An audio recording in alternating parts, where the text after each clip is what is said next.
আতিক, সারা দেশের ন্যায় রাজধানীতে যে পশুর হাটগুলো রয়েছে, অর্থাৎ দুই সিটিতে যে 20টি কোরবানি পশুর হাট রয়েছে, সবগুলো মোটামুটি জমে উঠেছে। বলা চলে যে পশুর যে উপস্থিতি, অর্থাৎ বিক্রেতারা যারা রয়েছেন তারা কিন্তু একেবারেই জমজমাট ভাবেই তারা পশু নিয়ে এসেছেন এবং তারা বিক্রি করার জন্য চেষ্টা করছেন। তবে সেই তুলনায় ক্রেতা সংখ্যা বলা চলে যে অনেকটাই কম এবং বিক্রিও খুব কমই হচ্ছে।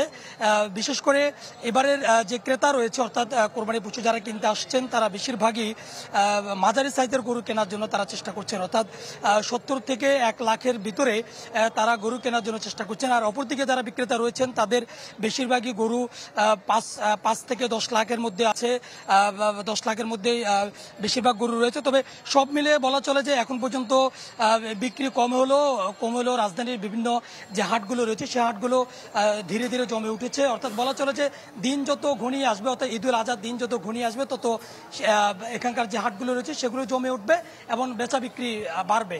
আতিক, নগদে 500 টাকা বা তার বেশি পেমেন্টে পেতে পারেন ঢাকায় জমিসহ 20 কোটি টাকার পুরস্কার।